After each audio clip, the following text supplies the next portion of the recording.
Guys, welcome back. Today I'm at my son's house and we are learning how to bake bread. This is a recipe that my sister had on her channel and we saw it and thought this might be a great way to get back to basics, to learn some Depression era cooking for our prepping.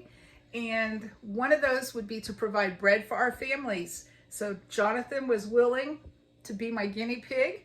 He's wanting to learn how to bake bread. I already know how to bake bread, but it's fun to teach your kids things, isn't it? So I'm going to flip the camera and let you watch Jonathan make bread.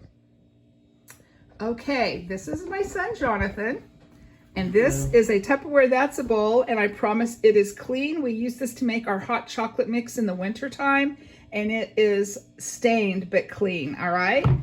Our ingredients today, we have 2 cups of warm water, 2 packets of yeast, 2/3 a cup of sugar, 1/4 a cup of oil, salt, that's backwards here. We have salt and we have flour. All right, Jonathan, let's get busy. So the first thing you're gonna do is put your warm water in your bowl, and we just got this warm from the tap, just hot water from your tap goes in the bowl. And you're going to put your sugar in next. Do you have a spoon for stirring? Yeah. Okay. All right, so you're going to put your sugar in and stir that till it dissolves. And you can tell by how it sounds on the spoon as you stir.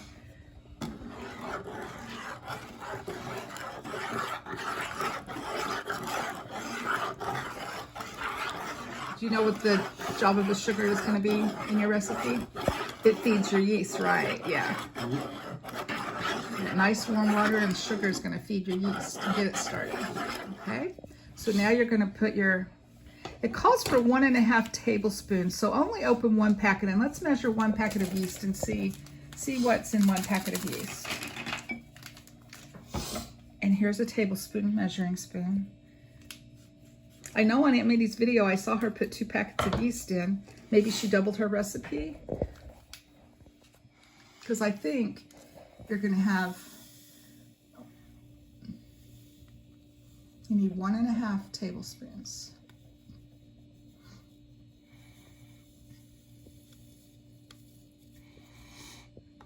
Okay. So,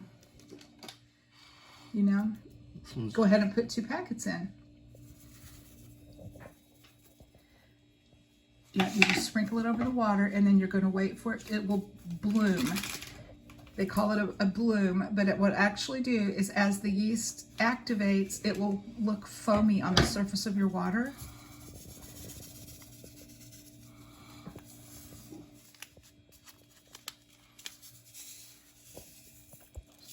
You might give that just a gentle stir, kind of incorporate it a little bit, but then we're going to leave it alone for a good few minutes until we see that bloom. Okay, we are back with our blooming yeast. And the next step is to mix in the oil and the salt. We have 1/4 cup of oil and 1.5 teaspoons of salt. But first goes the oil.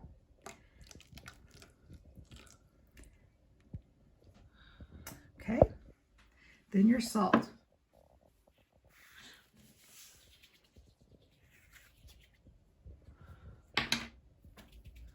Okay, so we have oil and salt, so give that a good mix, and then we're going to add our flour 1 cup at a time.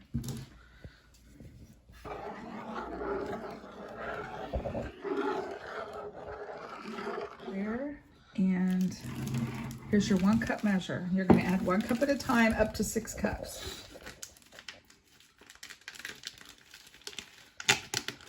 Just dip your cup in there and scoop it.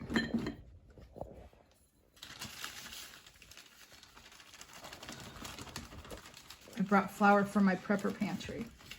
So.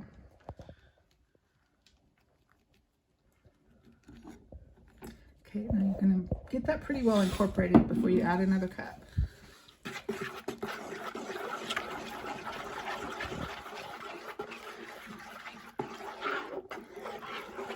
That's perfect.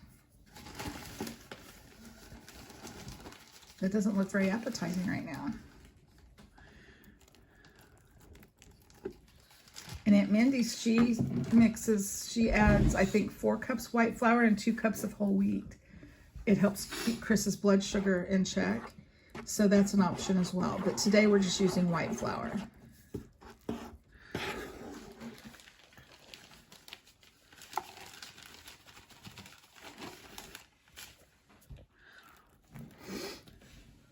It's gonna smell so good in here. I love to bake bread.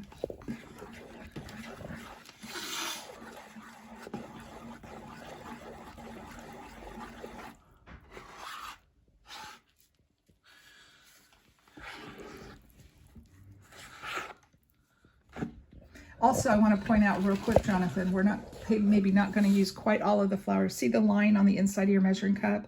Yeah. Up to that line is 1 cup. And you're putting in the full thing. So you're probably putting in a little more than a cup each time. Okay. So we're going to be careful towards the end because you don't want to get too much flour in your bread. Was that 5 cups? 4. This is 4 cups? Okay.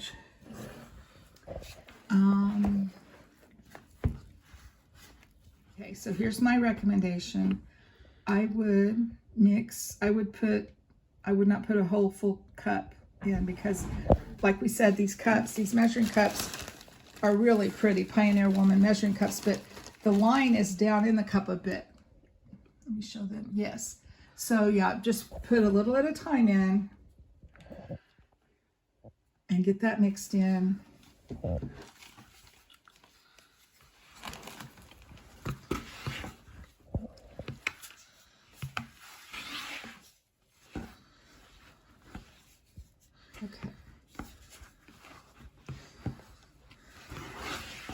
Okay, Jonathan, my recommendation at this point is I would clean my spoon off and I would use my hands.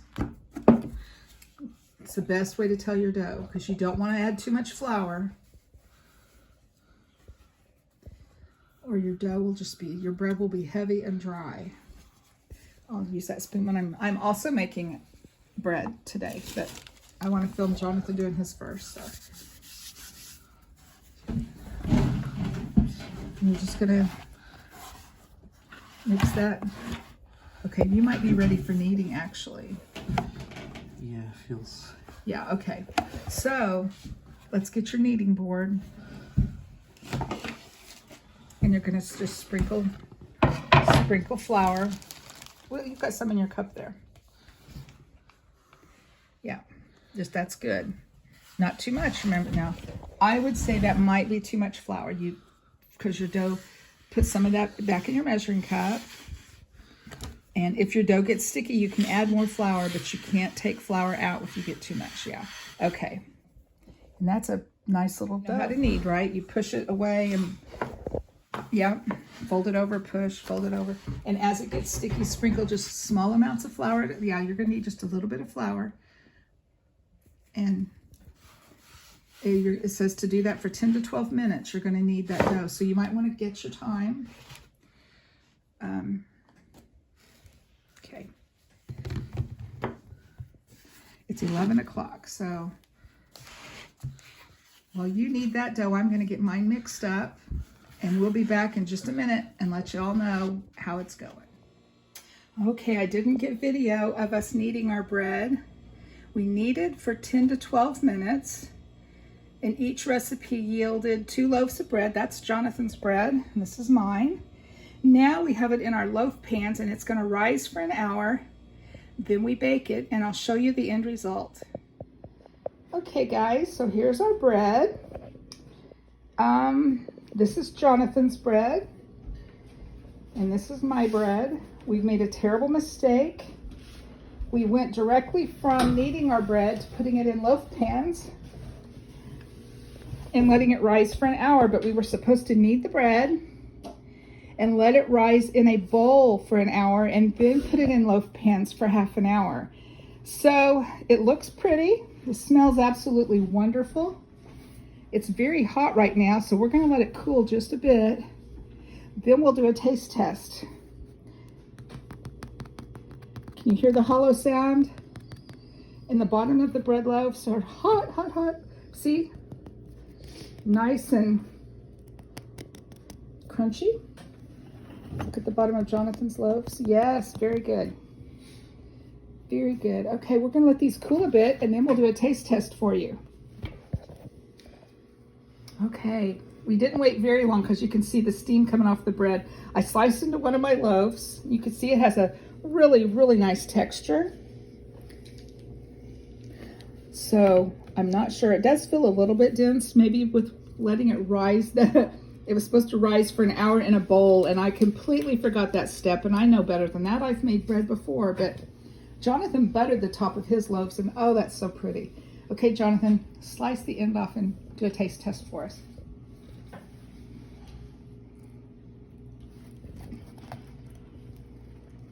I think my son's going to be a bread baker.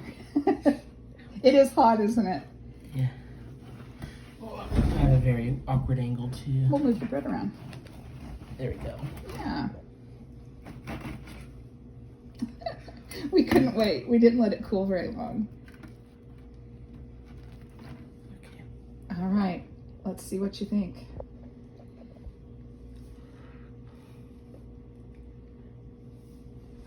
What do you think? Is it good? Yep. Okay. So you'll be making bread again, won't you? Next time, be sure and let it rise in the bowl for an hour. Then make your loaves. Okay, guys, there's our bread baking day. Thanks for watching, and I'll talk to you later.